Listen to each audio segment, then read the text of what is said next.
You described the word. What word did you use to describe the vaccine? You don't believe it's real, sir?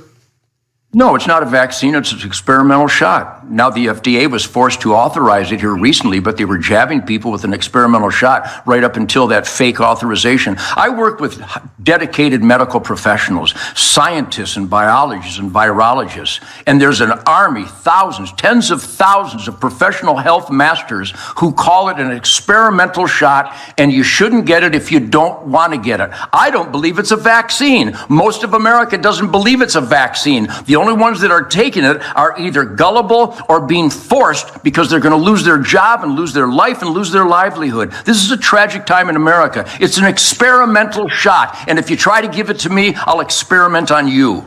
Well, would you speak to the people who believe it is a worthwhile vaccine and it is saving lives? Are they just dead wrong? Are they been fed a line from the federal government? Tim, I appreciate the opportunity to speak to the people that went ahead and got the jab. I speak their language. I would speak to them thusly.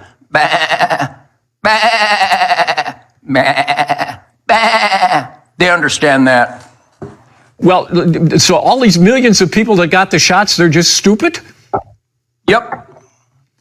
Well, some might say the same thing about your position of being against the vaccine. Believe me, they do. And believe me, Tim, I got some buddies.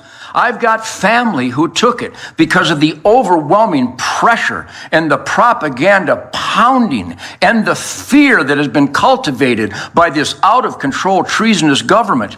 And Jim can call this rhetoric, but this is the pulse of thinking, critical thinking America.